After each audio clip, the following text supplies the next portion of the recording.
الحمد لله نحمده ونستعينه ونستغفره ونعوذ بالله من شرور أنفسنا ومن سيئات أعمالنا من يهده الله فلا مضل له ومن يضلل فلا هادي له وأشهد أن لا إله إلا الله وحده لا شريك له وأشهد أن محمدا عبده ورسوله أما بعد فإن خير الحديث كتاب الله وخير الهدي هدي محمد صلى الله عليه وسلم وشر الأمور محدثاتها وكل محدثة بدعة وكل بدعة ضلالة وكل ضلالة في النار. أعوذ بالله من الشيطان الرجيم. بسم الله الرحمن الرحيم. يا أيها الذين آمنوا اتقوا الله حق تقاته ولا تموتن إلا وأنتم مسلمون. يا أيها الناس اتقوا ربكم الذي خلقكم من نفس واحدة وخلق منها زوجها وبث منهما رجالا كثيرا ونساء واتقوا الله الذي تساءلون به والأرحام إن الله كان عليكم رقيبا. يا أيها الذين آمنوا اتقوا الله وقولوا قولا سديدا يصلح لكم أعمالكم ويغفر لكم ذنوبكم ومن يطع الله ورسوله فقد فاز فوزا عظيما. وقال الله عز وجل النبي أولى بالمؤمنين من أنفسهم وأزواجه أمهاتهم. وقال الله عز وجل إنما يريد الله ليذهب عنكم الرجس أهل البيت ويطهركم تطهيرا. وقال الله عز وجل والذين جاءوا من بعدهم يقولون ربنا اغفر لنا ولإخواننا الذين سبقونا بالإيمان ولا تجعل في قلوبنا غلا للذين آمنوا. میرے بھائی بزرگوں دوست، اللہ تعالیٰ کی تعریف حمد و ثنا بڑائی کبریائی کہ اس نے ہم کو ایمان کی دولت سے نوازا ہے. اس نے ہم کو اسلام پر چلنے کی ہدایت و توفیق عطا فرمائی ہے اور توحید جیسی نعمت کا حقدار اس نے ہم کو بنایا ہے. توحید کا جو اصلی معنی اور اصلی مفہوم ہے اس کو ہم کو سمجھنے کی توفیق عطا فرمائی ہے. یہ اس کا ہمارے اوپر ایک ایسا احسان ہے، انعام ہے لازوال کہ جس کا ہم شکرانہ اس کا ادا نہیں کر پاتے. بعدہ محمد الرسول اللہ صلی اللہ علیہ وسلم کی اطاعت، اتباع اور آپ کی محبت، آپ سے محبت کرنے کی ہم کو توفیق دی ہے. اس نے آپ کے اہل بیت کی محبت ہمارے دلوں میں اس نے رکھی ہے. آپ کے ساتھیوں، صحابہ، آپ کے ساتھ دینے والے مہاجرین و انصار کی پیروی، ان کا نمونہ اور ان کی محبت بھی ہمارے دلوں میں اس رب نے رکھی ہے. اس پر ہم اس کا بہت بہت شکر ادا کرتے ہیں، اس کی تعریف بیان کرتے ہیں، اس کی پاکی بیان کرتے ہیں. میں نے ایک آیت تلاوت کی ہے سورہ احزاب کی، آیت نمبر 6. اللہ تعالیٰ فرماتا ہے النبی اولا بالمؤمنین من انفسہم. کیا مومنوں، اے مسلمان، مومنوں کے حق میں نبی ان کی جانوں سے بھی زیادہ حق رکھتے ہیں. یعنی ایک مومن ایک مسلمان کا جتنا حق اپنے اوپر ہوتا ہے وہ اپنی ذات کا جتنا حقدار ہوتا ہے.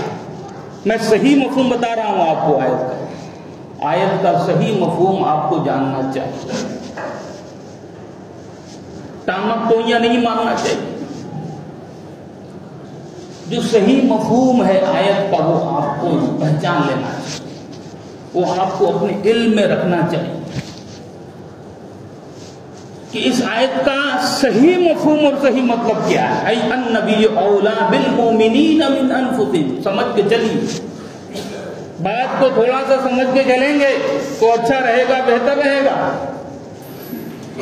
نبی مومنوں کی ذات کے سلسلے میں مومنوں سے کہیں زیادہ حقدار ہیں.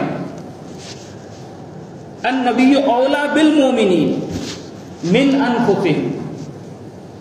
جتنا حق ایک مومن کا اپنی ذات پر ہوتا ہے وہ یہ کہہ سکتا ہے کہ میں ہوں بھائی, میری ذات, میرے اوپر مجھ سے زیادہ حق اور کس کا ہوگا, میں اپنے کا خود زیادہ حقدار ہوں. یہ تو سب کہتے ہیں نا بھائی, اور یہ بات تو سبھی مانتے ہیں کہ میرے اوپر میرا ہی حق زیادہ ہے نا بھائی, آپ کا حق کسی اور کا حق کیسے ہوگا. بالکل بات صحیح ہے,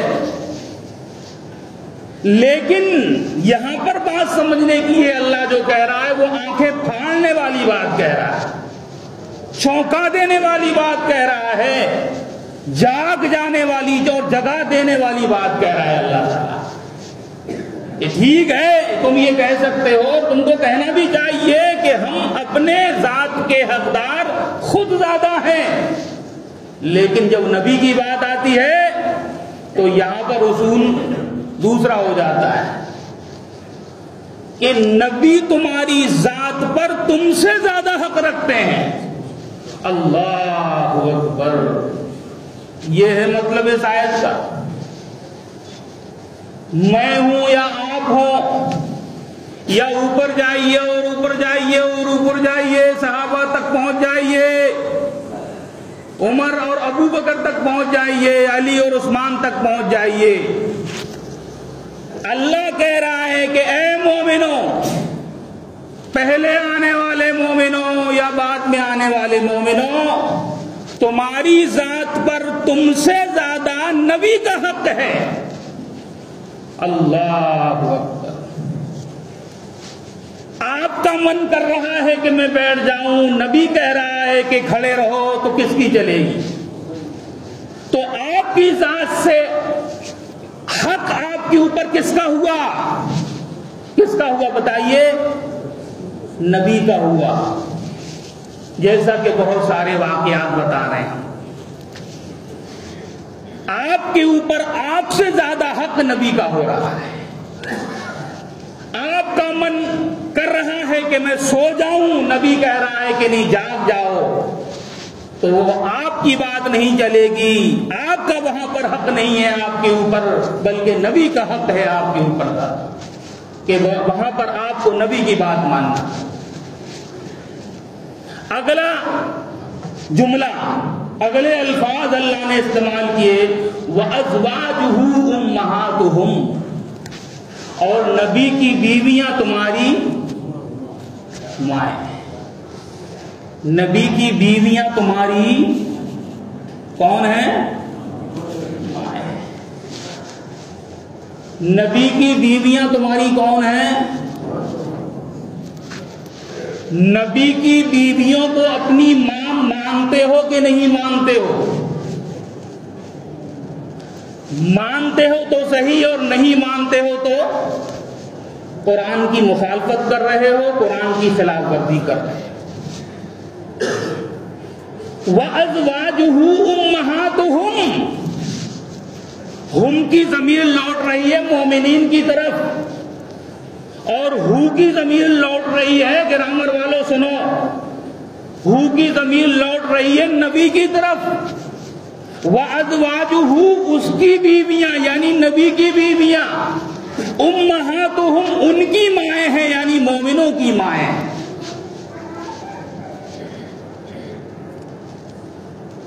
بات کمپلیٹ ہو گئی یہاں تک.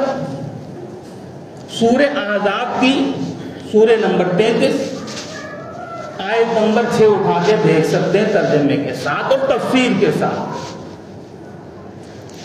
آگے آتے ہیں سورہ احزاب کے اندر ہی رہیں گے. اللہ تعالیٰ فرماتا ہے انما یرید اللہ لیذہب عنکم الرجس اہل البیت. اللہ تعالیٰ چاہتا ہے، یہ سورہ نمبر 33 کی آیت نمبر 33 ایسے یاد رکھ لینا. سورہ نمبر بھی 33 ہے اور آیت نمبر بھی 33 ہے. اللہ تعالیٰ چاہتا ہے، ترجمہ کر رہا ہوں دھیان سے سننا کان کھول کے. انما یرید اللہ، تھوڑا سا آج ہے مسئلہ تحقیقی اور علمی، سمجھ کے چلیں گے تو سمجھ میں آئے گا. تھوڑی سی آنکھ جھپکی اور بند ہوئی نا تو سب کچھ اڑ جائے گا. انما یرید اللہ لیذہب عنکم الرجس اہل البیت. انما نو میں آ جاتے ہیں، یہ کلمہ حصر ہے. کلمہ حصر اس کو بولتے ہیں گرامر کے مطابق، عربی گرامر کے مطابق کلمہ حصر. اللہ تعالیٰ چاہتا ہے، انما یرید اللہ، اللہ تعالیٰ چاہتا ہے لیذہب عنکم الرجس، تاکہ وہ تم سے پلیدگی کو دور کر دے، گندگی کو دور کر دے. کس سے؟ فرمایا اہل البیت، اے اہل بیت تم سے. سمجھ کے چلنا بات کو. تھوڑی سی بھی بات سمجھ میں آئے گی نا، تھوڑی سی بھی بات ہم آج کہیں گے تو بھی بہت کام کی بات ہو جائے گی. لیذہب عنکم الرجس اہل البیت، رجس کہتے ہیں عربی میں گندگی کو، اور یذہبا کا معنی ہوتے ہیں لے جانا، ختم کر دینا. اہل البیت کہتے ہیں گھر والے. اہل کے معنی والے اور بیت کے معنی جو اپنا گھر ہوتا ہے نا، گھر والے. اے گھر والوں، اللہ اپنے نبی کو مخاطب ہو کے کہہ رہا ہے کہ اے نبی ان سے کہہ دو کہ اللہ تعالیٰ چاہتا ہے، اپنے گھر والوں سے کہہ دو کہ اے میرے گھر والوں، اللہ چاہتا ہے کہ تم سے گندگی کو دور کر دے، گندگی کو ختم کر دے.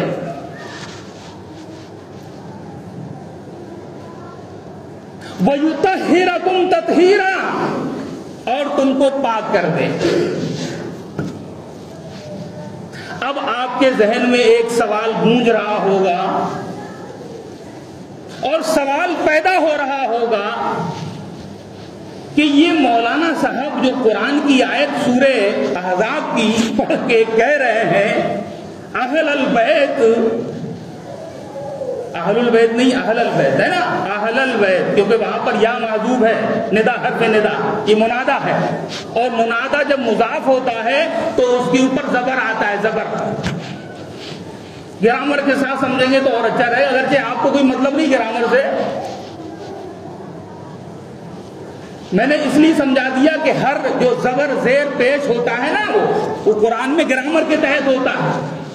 ایسا نہیں کہ یہاں پر زبر ہے تو ارے یہاں جانے تو زبر ہے تو زبر ہے، ہمیں کیا مطلب، اللہ نے زبر لکھا ہے وہاں پر.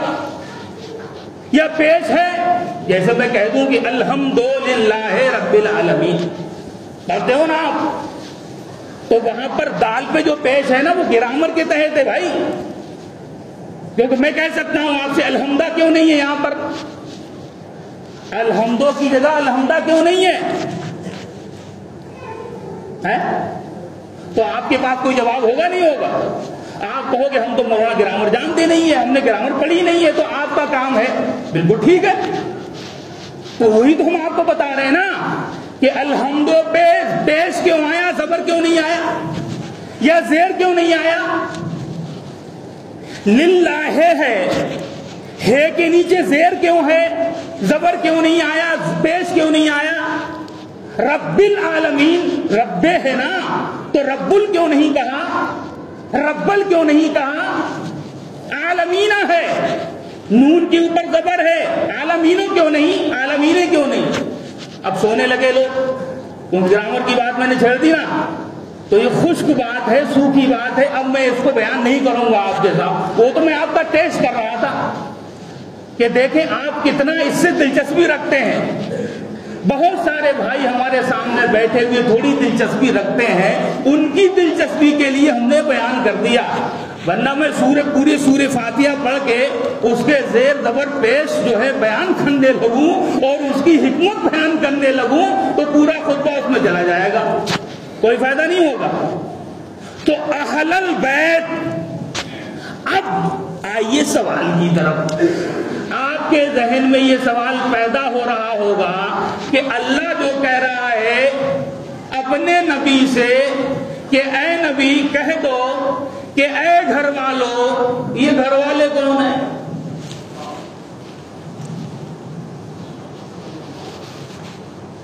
کان کھلے نہیں کھلے؟ یہ گھر والے کون ہیں؟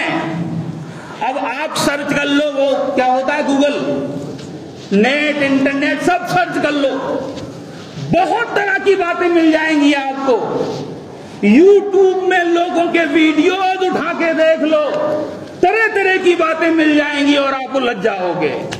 اور بہت ساروں کی تھوڑی اچھی اچھی میٹھی میٹھی باتیں سن کر آپ کہو گے یار یہ بات صحیح کہہ رہا ہے۔ تو کسی کی اچھی اچھی میٹھی میٹھی باتوں میں مت آنا، بات وہی کرنا اور وہی لینا جو آپ کو صحیح طریقے سے سمجھ میں آئے اور جو قرآن و سنت کے موافق۔ میں آپ کو بتانے جا رہا ہوں، آج کے اس خطبہ جمعہ میں ذرا دھیان سے سننا، کام کی بات ہے اور قیمتی بات ہے کہ اہل بیت کون لوگ ہیں۔ یہ اب دور جانے کی ضرورت نہیں ہے، اسی سورت کو پیچھے سے پڑھ لو، سورہ احزاب کو۔ میں تھوڑا سا سرسری پڑھ رہا ہوں، دھیان سے سننا۔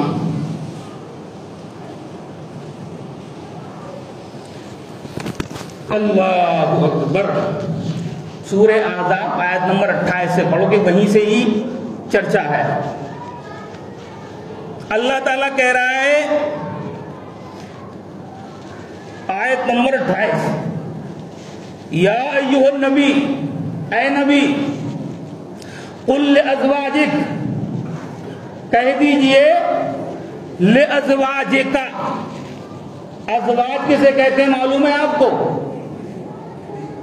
وہ نکاح پڑھاتے نا قاضی صاحب، مولانا صاحب، آپ کی زوجیت میں دی، یعنی آپ کی بیوی بنایا میں نے۔ زوج جو لفظ ہے نا عربی کے اندر، وہ کس کے لیے استعمال ہوتا ہے؟ جب ہم کہیں گے زوجہ تو بیوی، اور زوج شوہر، یعنی ہاں لگانے سے بیوی اور شوہر ہو جاتا ہے۔ زوجہ کے معنی بیوی اور زوج کے معنی شوہر۔ یہ زوجہ کی جمع ہے، بہو وچن جسے کہتے ہیں ہندی والے، سنگلر یا پلورل جسے بولتے ہیں وہ میری زبان پہ نہیں آتا ہے انگلش والا۔ اے نبی اپنی بیویوں سے کہہ دو اگر تم دنیاوی زندگی چاہتی ہو اور دنیا کی زیب و زینت چاہتی ہو فتعالین، تو آؤ۔ نبی کہہ رہے ہیں اپنی بیویوں سے، اللہ کہہ رہا ہے نبی سے کہ اے نبی بیویوں سے کہہ دو فتعالین، آؤ، امتعکن، میں تم کو ساز و سامان دے دوں، وَأُسَرِّحْكُنَّ سَرَاحًا جَمِيلًا، اور تم کو اچھی طریقے سے رخصت کروں۔ یہ تو آپ سمجھ گئے ہوں گے، بہت سارے بھائی سمجھ بھی ہو گئے ہوں گے کہ یہ آیتیں کون سے موقع کی ہیں، وہ میں ادھر نہیں جاؤں گا ورنہ تفصیل لمبی ہو جائے گی۔ یہ آیتیں کون سے موقع کی ہیں؟ جب وہ بیویوں نے آپ سے مانگ کی تھی کہ اللہ کی نبی صلی اللہ علیہ وسلم اب تو خوشحالی آ گئی ہے، آپ ہمارا بھی خرچہ ورچہ بڑھا دیجئے، ہم کو بھی کچھ چیزیں زیادہ دیجئے۔ حالانکہ وہ حق پر تھیں، لیکن چونکہ نبی کی بیویاں تھیں، اللہ کو پسند نہ آیا اور نبی کو بھی پسند نہیں آیا، تو اللہ نے ان کے لیے یہ سورہ احزاب میں آیت نازل فرما دی کہ اے نبی ان کو بلاؤ، ان بیویوں کو، سب بیویوں کو بلاؤ اور ان سے کہو کہ دیکھو اگر تم کو دنیا چاہیے، دنیا کی زیب و زینت چاہیے، دنیا کا آرام چاہیے، دنیا کی خوشحالی چاہیے، چاہو دے دوں گا تم کو، لیکن پھر آپشن کیا ہے کہ میں تم کو طلاق دے دوں گا، چھوڑ دوں گا، کیونکہ میرے گھر میں تو بھائی تنگی ہے، میں اللہ کا نبی ہوں، میں ساری کائنات کا امام ہوں، سب کا سردار ہوں، میرے گھر میں جو بیوی ہوگی، جو عورت ہوگی، اس کو تنگی برداشت کرنا پڑے گا۔ اب یہ 28 نمبر آیت اور اس کے بعد 29 نمبر آیت وہ بھی بیویوں کے بارے میں ہے، چاہے پڑھ لیجیے تھوڑا سا۔ وَإِن كُنتَ تُرِدْنَ اللَّهَ وَرَسُولَهُ، اگر تم اللہ اور اس کے رسول کو چاہتی ہو، وَالدَّارَ الْآخِرَةَ اور آخرت کے گھر کو چاہتی ہو، فَإِنَّ اللَّهَ أَعَدَّ لِلْمُحْسَنَاتِ مِنْكُنَّ أَجْرًا عَظِيمًا، تو اللہ رب العالمین نے تمہارے لیے بڑا اجر تیار کر رکھا ہے۔ یعنی اس کا مطلب یہ ہے، کچھ گڑبڑ ہے کیا مائک میں؟ یعنی اس کا مطلب یہ ہے کہ دونوں آیتیں یہ کس کے بارے میں ہیں؟ بیویوں کے بارے میں ہیں۔ پھر آیت نمبر 29-30، آیت نمبر 30 پڑھ دیتا ہوں، دھیان سے سننا، بڑا مزہ آئے گا آج کے اس خطبے میں۔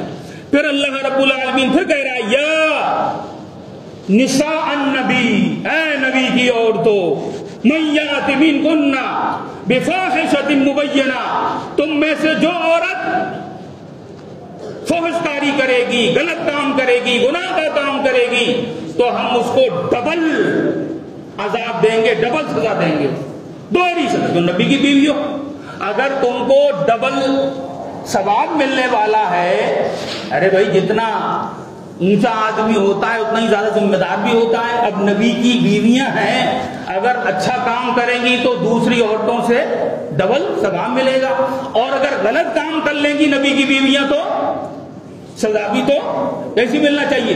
ڈبل ہی ملنا چاہیے نا۔ تو یہ 30ویں آیت کس کے بارے میں ہے؟ نبی کی، بولو بھائی، نبی کی بیویوں کے بارے میں۔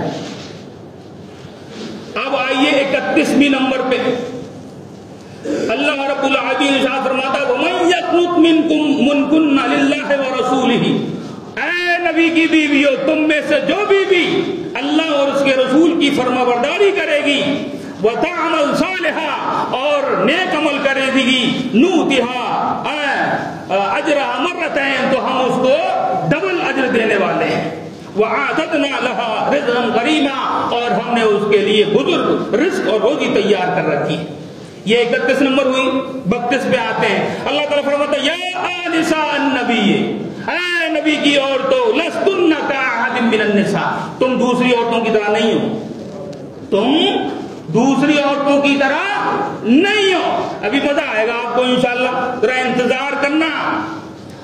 پھر اللہ تعالیٰ ارشاد فرماتا ہے، وَقَرْنَ فِي بُيُوتِكُنَّ، اے نبی کی عورتوں اپنے گھروں میں رہو، تم اپنے گھروں میں رہو، گھر سے باہر بلا ضرورت کے مت نکلو۔ وَلَا تَبَرَّجْنَ تَبَرَّجَ الْجَاهِلِيَّةِ اور جاہلیت کے زمانے کی بے پردگی استعمال مت کرو۔ فَلَا تَخْضَعْنَ بِالْقَوْلِ اور بہت نرمی کے ساتھ، مٹھاس کے ساتھ دوسروں کے سامنے گفتگو مت کرو، کیونکہ جن کے دلوں میں مرض ہے، بیماری ہے، جو منافق ہیں، وہ غلط سمجھیں گے تمہارے بارے میں۔ پھر اللہ رب العالمین ارشاد فرماتا ہے، وَآتِينَ الزَّكَاةَ، اے نبی کی بیویوں زکات دیتی رہو، وَأَطِعْنَ اللَّهَ وَرَسُولَهُ اللہ اور رسول کی اطاعت کرو۔ پھر آگے کیا فرمایا، انما یرید اللہ لیذھب عنکم الرجس اہل البیت۔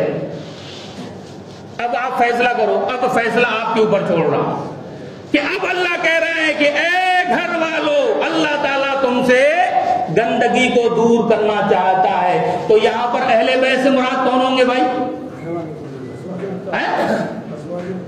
ازواج مطہرات، کیونکہ پورا آیت نمبر 28 سے انہی کا چرچا چل رہا ہے نا بھائی، انہی کا ذکر ہو رہا ہے۔ تو یہاں پر گھر والوں سے مراد کون ہوں گے؟ کون ہوں گے بولو؟ امہات المومنین، نبی کی بیویاں۔ معلوم یہ ہوا کہ قرآن کہہ رہا ہے کہ اہل بیت کون لوگ ہیں؟ سب سے پہلے اہل بیت میں کون آتے ہیں؟ نبی کی بیویاں آتی ہیں۔ اب یہ سن لیا آپ نے، آپ کو سمجھ میں آ گئی کہ قرآن کہہ رہا ہے کہ اہل بیت جو روزانہ چیخ چیخ کے مولوی لوگ کہتے رہتے ہیں کہ اہل بیت 4 ہیں اور 5 میں خود نبی ہیں. پنجتن جسے بولتے پنجتن، 4 کون کون ہیں؟ ایک فاطمہ، دوسرے علی اور تیسرے حسن اور چوتھے حسین. یہی ہیں اہل بیت، ان کے علاوہ کوئی اہل بیت نہیں. اور پھر جب ان کو گھیرا جاتا ہے تو کہتے نہیں اہل بیت میں اور لوگ بھی ہیں، جیسے آل جعفر، آل عقیل، آل عباس، یہ بھی اہل بیت میں. ارے بھائی جب آپ بہت دنوں سے کہہ رہے تھے کہ اہل بیت میں صرف 4 ہیں، تو اب یہ آل عباس، آل عقیل، آل جعفر کہاں سے آ گئے؟ لیکن ابھی تک نبی کی بیویوں کو انہوں نے شامل نہیں کیا اہل بیت میں.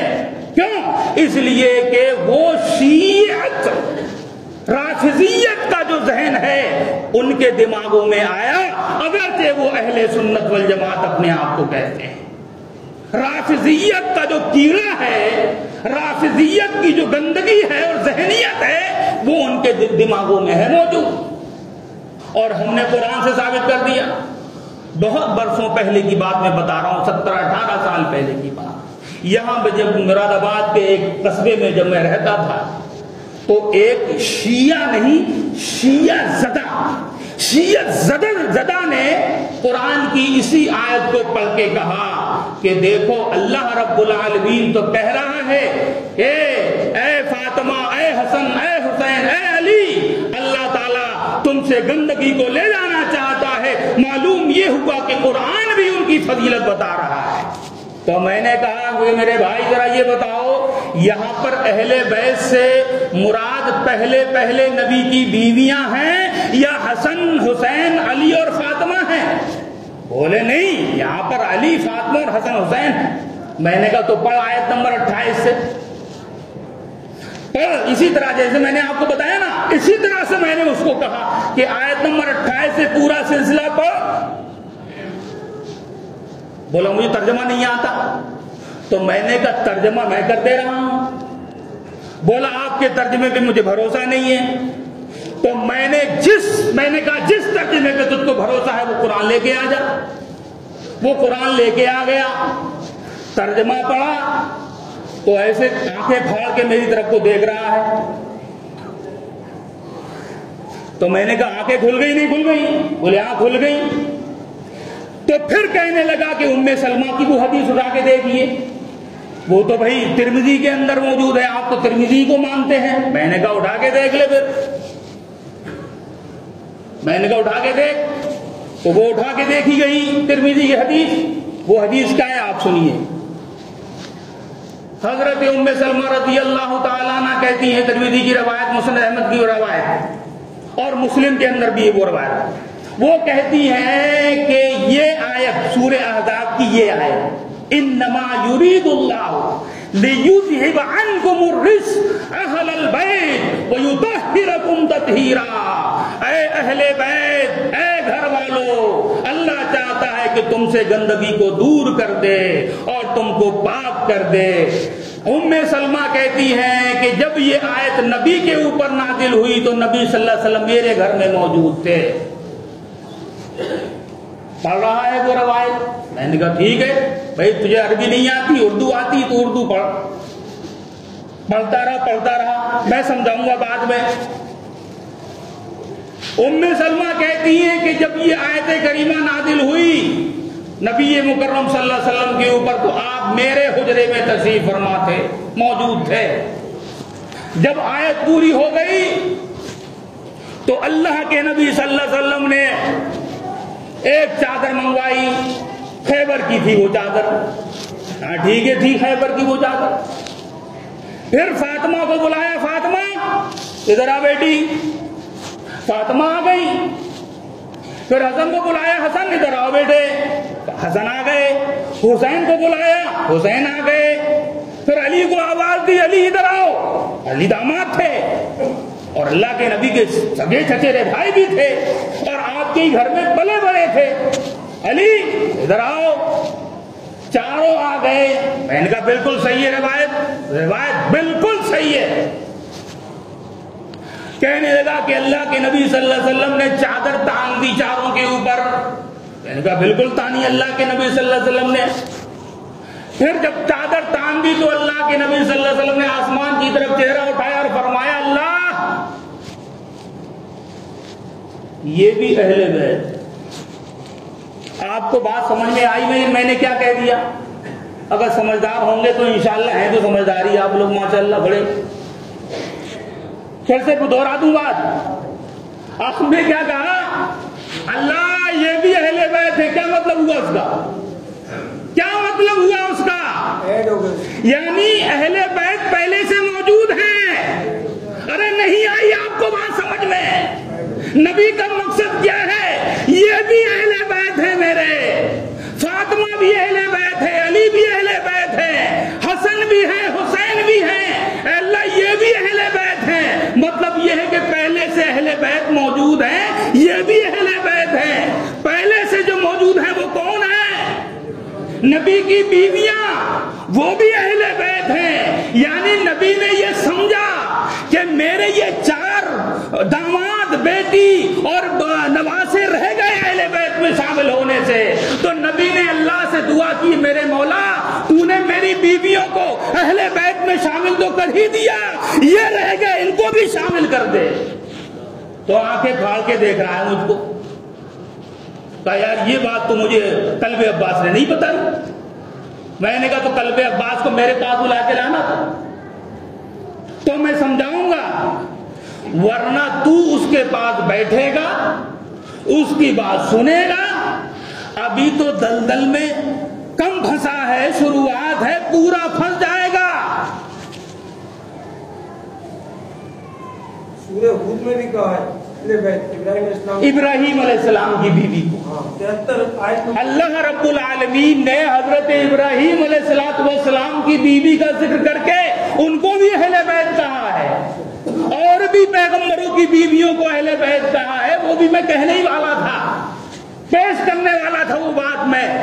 یعنی جناب محمد الرسول اللہ صلی اللہ علیہ وسلم کے اہل بیت, ان سے محبت ہونا چاہیے, کوئی شک نہیں. ان کی اطاعت ہونا چاہیے, کوئی شک نہیں. ان کی فرمانبرداری ہونا چاہیے, کوئی شک نہیں. کیونکہ نبی نے ہم کو حکم دیا ہے. کیوں؟ لیکن لوگوں کو یہ کیوں بے وقوف بناتے ہو کہ اہل بیت میں صرف اور صرف یہ 4 لوگ ہیں یا 5 لوگ ہیں, 5 تن ہیں. بلکہ آپ سب سے پہلے تو یہ سمجھو جو قرآن کہہ رہا ہے اور نبی مکرم صلی اللہ علیہ وسلم کی حدیث کا جو مطلب ہے وہ یہی ہے کہ اہل بیت میں پہلے آتے ہیں آپ کی بیویاں, اور دوسرے نمبر پہ آتے ہیں یہ لوگ. اب وہ کہنے لگا عقلی دلیل کہ مولانا آپ بھی ذرا سنیے. کہنے لگا کہ یہ بتائیے کہ جو بیوی جو ہوتی ہے نا اس کو تو طلاق دے دی جاتی ہے, وہ تو چلی جاتی ہے, وہ کیسے اہل بیت میں ہو جائے گی؟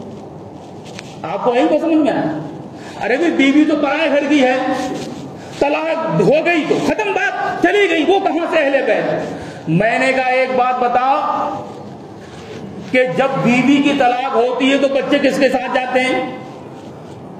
تو ہکا بکا رہ گئے, تو بچے بھی بیوی کے ساتھ چلے جاتے ہیں, تو اہل بیت تو صاف ہو گئے.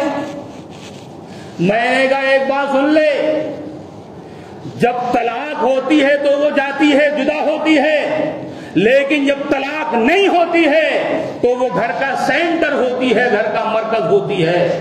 وہ ہوتی ہے تو بچے ہوتے ہیں, وہ نہیں ہوتی ہے تو بچے نہیں ہوتے ہیں. اگر خدیجہ نہ ہوتی تو فاطمہ کہاں سے آتی, رقیہ کہاں سے آتی, ام کلثوم کہاں سے آتی, زینب کہاں سے آتی.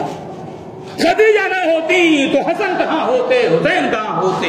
خدیجہ نہ ہوتی تو پھر علی داماد کیسے بنتے, کس کے داماد بنتے.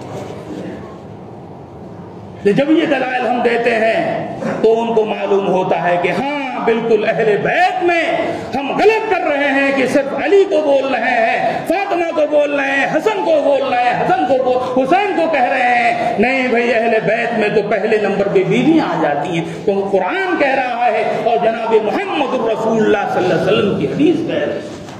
جب میں نے ترمذی کی روایت کرتا, ام سلمہ کی روایت, اس کو سمجھائی کہ اس کا مطلب یہ ہے, تم غلط سمجھ رہے ہو. تم خالی یہ پیش کرتے ہو کہ نبی نے علی کو بلایا، فاطمہ کو بلایا، حسن کو بلایا، حسین کو بلایا اور چادر تان کے اللہ سے کہا کہ یہ ہیں اہل بیت، یہ بیان کر دیتے ہو اور لوگوں کو بے وقوف بنا دیتے ہو، اور تمہاری باتیں سن سن کے لوگ کہتے ہیں ارے بڑی اچھی بات بتا رہا ہے یار۔ آج تو یوٹیوب میں، ٹی وی میں بڑے بڑے اچھے انداز سے لوگ بیان کرنے کے لیے بیٹھے ہوئے ہیں، گمراہ کر رہے ہیں، امت کو گمراہ کر رہے ہیں، فتنے پھیلا رہے ہیں اس امت کے اندر، اختلافات ڈال رہے ہیں اس امت کے اندر۔ لیکن حقیقی بات یہ کہ انشاءاللہ ہم آپ کو صحیح بات بتائیں گے، درست بات بتائیں گے، قرآن و سنت کو بات بتائیں گے اور آپ کو سمجھنے والی بات بتائیں گے۔ اب آئیے اس روایت کی طرف، ٹائم بھی لگ بھگ ختم ہونے والا ہے۔ ہم نے آپ سے کہا تھا ایک بات سمجھ میں آ جائے گی تو انشاءاللہ آپ کو کوئی گمراہ نہیں کرے، لیکن وہ روایت جو عام طور پہ لوگ پیش کرتے ہیں اور وہ جیسی بہت ساری روایتیں بھری پڑی ہیں۔ حضرت زید بن ارقم کی روایت ہے مسلم شریف کے اندر، اس کو میں سمجھا کہ اپنی بات کو ختم کر دوں گا، سمیٹ دوں گا اپنی بات۔ کہتے ہیں کہ قام فینا رسول اللہ صلی اللہ علیہ وسلم، عربی متن بھی پیش کر رہا ہوں، خطیباً، اللہ کے نبی صلی اللہ علیہ وسلم ہمارے درمیان کھڑے ہوئے خطیب کی حیثیت سے۔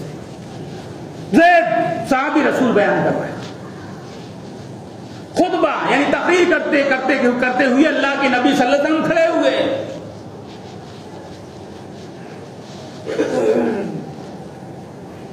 فی مقام یدعا خمن، اس جگہ میں کھڑے ہوئے جس کو خم کہا جاتا ہے۔ خم یہ شیعوں کے نزدیک بہت مشہور جگہ ہے خم، اور اس خم کے تعلق سے بڑی بڑی عجیب و غریب روایتیں انہوں نے گھڑ رکھی، ان کی طرف ہم نہیں جاتے۔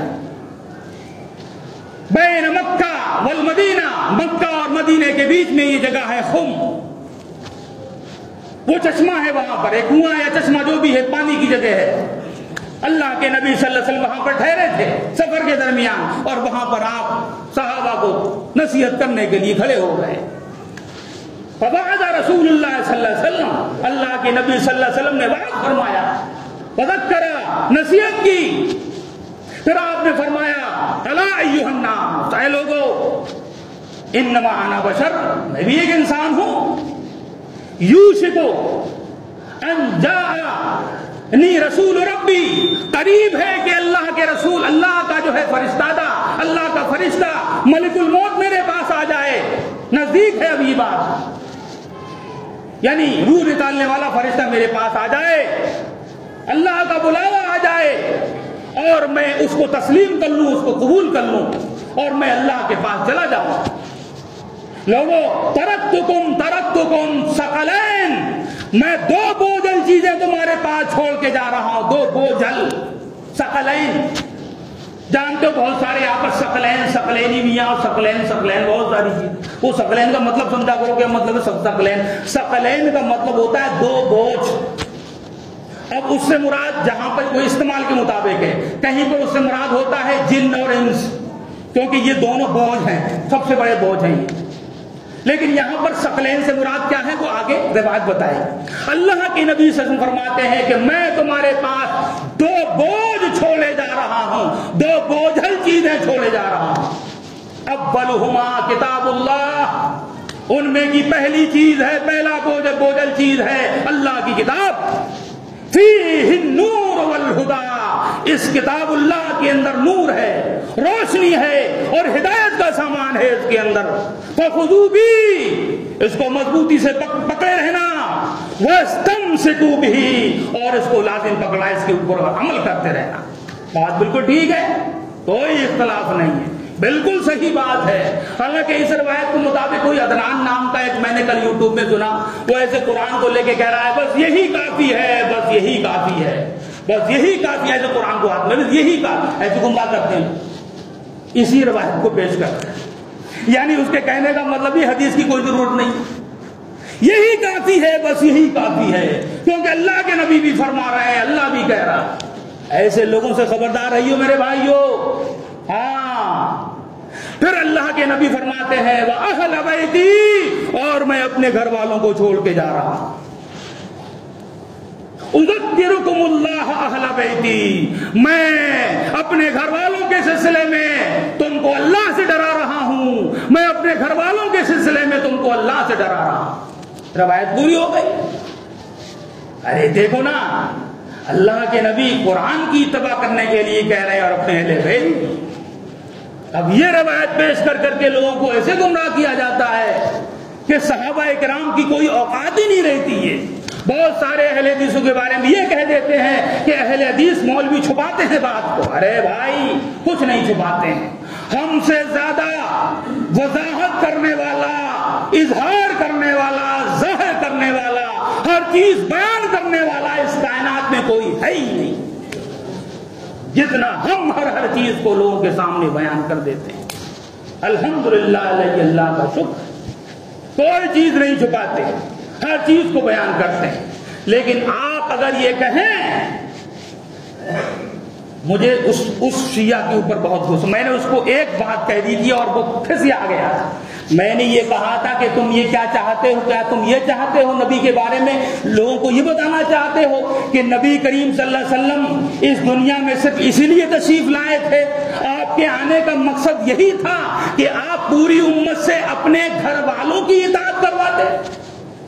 آپ یہ بتانا چاہتے ہو؟ شرم آنا چاہیے آپ۔ میں نے اس کو یہ کہا تھا تو وہ کھسیا کے رہ گیا تھا۔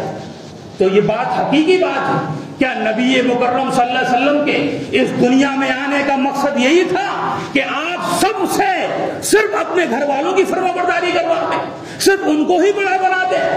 یہ تو بہت خراب سی بات ہے۔ ایک نبی کا مقصد دنیا میں نہیں ہوتا ہے، نبی کی جو فصل ہے، نبی کا جو رزلٹ ہے، نبی کا جو نتیجہ ہے، وہ ہوتا ہے جو اس کائنات کے کریم ہوئے، کریم یعنی صحابہ کرام، ابو بکر سے لے کے آخری پائیدان تک کا صحابی، جو 1.25 لاکھ تک کی جن کی گنتی ہے، سارے کے سارے صحابہ کرام اطاعت کے حقدار ہیں، اتباع کے حقدار ہیں، پیروی کے حقدار ہیں۔ اگر نبی مکرم صلی اللہ علیہ وسلم کی ذات سے، آپ کی زندگی سے ہم کو کوئی چیز نہیں مل رہی ہے تو نبی مکرم صلی اللہ علیہ وسلم ہم کو فرما گئے ہیں کہ اے لوگوں، میری سنت کو لازم پکڑنا اور میرے خلفائے راشدین کی سنت کو لازم پکڑنا۔ عضوا علیہ بالنواجذ، اور دانتوں سے مضبوطی کے ساتھ ان کو پکڑ لیں۔ نبی مکرم صلی اللہ علیہ وسلم کا نعوذ باللہ اس دنیا میں آنے کا مقصد یہ نہیں تھا کہ آپ صرف اپنے اہل بیت ہی کو جو ہے اجاگر کریں کائنات کے سامنے، انہی کو جو ہے اونچا بنائیں، انہی کو بڑا بنائیں۔ لیکن اس میں کوئی شک نہیں کہ نبی کے اہل بیت محبت کے حقدار ہیں، ہماری اور آپ کی دلی محبت ہے ان کے ساتھ، اور ان سے زیادہ ہم کس سے محبت کر سکتے ہیں؟ لیکن بعض اسلاف نے، اہل بیت نے تمام صحابہ کرام کو بھی شامل کیا ہے۔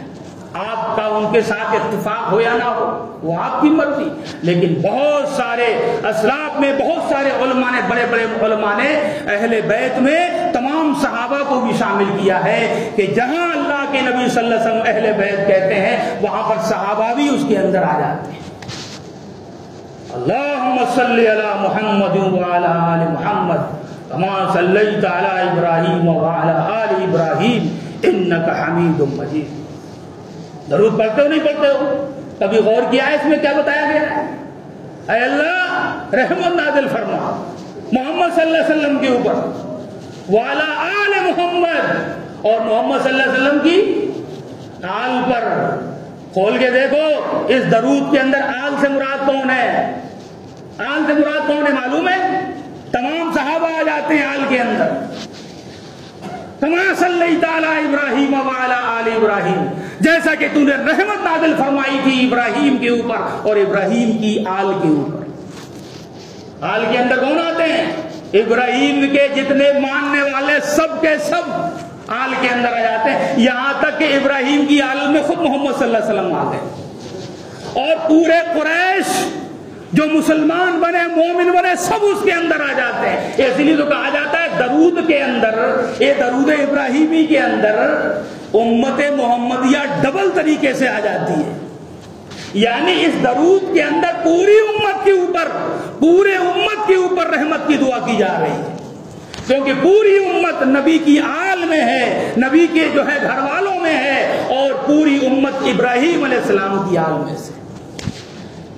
تو میں سمجھتا ہوں کہ آج کے خطبے میں کم سے کم آپ اہل بیت کے سلسلے میں جو بار بار لفظ آپ کے سامنے آتا رہتا ہوگا، آپ نے اچھی طریقے سے سمجھ لیا ہوگا کہ اہل بیت میں کون کون لوگ آتے ہیں۔ معلوم ہوا یہ ہوا کہ اہل بیت میں اللہ کے نبی صلی اللہ علیہ وسلم کی تمام ازواج بھی آ جاتی ہیں، اور اہل بیت میں حضرت علی بھی آ جاتے ہیں، اہل بیت میں حضرت عباس بھی آ جاتے ہیں، اہل بیت میں جعفر اور عقیل بھی آ جاتے ہیں، اہل بیت میں یہاں تک کہ کہا گیا ہے کہ عبد المطلب کی جتنی اولاد ہے جو مومن بنے سب کے سب اس کے جو ہے اندر آ جاتے ہیں۔ فاطمہ بھی آ گئی، رقیہ بھی حالانکہ یہی لوگ بیچارے فاطمہ کا نام تو لیں گے لیکن کوئی رقیہ کا نام لینے والا نہیں، کوئی ام کلثوم کا نام لیوا نہیں، کوئی زینب کا نام لیوا نہیں، کوئی حضرت خدیجہ جن کے جو ہے پیٹ سے یہ ساری اولاد ہوئی ان کا کوئی نام لیوا نہیں۔ اتنا ظلم کیا ہے اس امت کے اوپر اور امت کے اسلاف کے اوپر، یہ نام نہاد یہودیوں نے، یہ دکھاوے کے جو ہے مسلمانوں نے، لیکن اندر سے عبداللہ بن سبا کی اولاد ہے۔ ان رافضیوں نے، ان شیعوں نے اتنا زیادہ اس امت کے اوپر ظلم ڈھایا اور ستم ڈھایا، اس سے ہم کو باخبر رہنا چاہیے۔ کسی کے گورے چہرے اور کسی کے چہرے پر داڑھی اور کسی کی سر پہ پگڑی بندھی ہوئی سے آپ ہرگز جو ہے اس کی باتوں میں مت آنا میرے بھائیوں۔ یہ سارے فتنے اور فساد کی جو جڑ ہیں جو پھیلائی جا رہی ہیں اس امت کے، آپ خبردار رہنا میرے بھائی۔ اچھی اچھی باتیں اور میٹھی میٹھی باتیں تو بہت زمانے سے ہوتی ہیں۔ عبداللہ بن سبا بھی بڑی میٹھی باتیں کرنے والا تھا، لیکن اسی نے شیعت کو جنم دیا۔ عبداللہ بن سبا نے، اسی نے حضرت عثمان کا قتل کروایا، اسی نے امت کے اندر 2 دھڑے کروائے اور 2 سے پھر 3 اور 4 دھڑے کروائے، اسی نے خوارج کو پیدا کیا، اسی نے روافض کو پیدا کیا، اور اسی نے صحابہ اکرام کو بدنام کیا، اسی نے حضرت علی کو خدائی کا دعویٰ دیا کہ حضرت علی نعوذ باللہ خدا ہیں، اللہ بولو نعوذ باللہ۔ عبداللہ بن سبا کا ہی عقیدہ تھا، اور اس نے یہ عقیدہ امت کے اندر پیدا کیا کہ یہ جو بادل گرجتے ہیں یہ حضرت علی کا کوڑا ہے، جو حضرت علی جو ہے کوڑا مارتے ہیں تو یہ بادل جو ہے جاتے ہیں اور سرکتے ہیں۔ یہ عبداللہ بن سبا کے عقائد جو اس امت کے اندر پیدا ہوئے، ہم کم سے کم اہل توحید، اہل حدیث، اہل سنت اس روئے زمین پر ہیں۔ ہم کہتے ہیں اپنے آپ کو کہ ہم توحید والے ہیں، ہم قرآن والے ہیں، ہم سنت والے ہیں، ہم کو ان کے بہکاوے میں بالکل نہیں آنا چاہیے۔ اللہ رب العالمین سے دعا ہے کہ اللہ رب العالمین ہم تمام کو قرآن و سنت کی روشنی میں عمل کرنے کی توفیق عطا فرمائے۔ اللہ تعالیٰ ہم تمام کو اہل بیت کو سمجھنے کی توفیق عطا فرمائے، اہل بیت کا احترام و عزت اور محبت کرنے کی توفیق عطا فرمائے۔ اللہ صحابہ کرام کی محبت اور ان کا احترام کرنے کی ہم کو توفیق عطا فرمائے۔ اللہ تعالیٰ صحابہ کرام کے بارے میں، کسی بھی صحابی کے بارے میں بغض اور کینہ رکھنے سے ہم تمام کو اللہ تعالیٰ محفوظ رکھے۔ اللہ ہم کو قرآن و سنت کی روشنی میں عمل کرنے کی توفیق عطا فرمائے۔ وما علینا الا البلاغ وآخر دعوانا الحمد للہ رب العالمین۔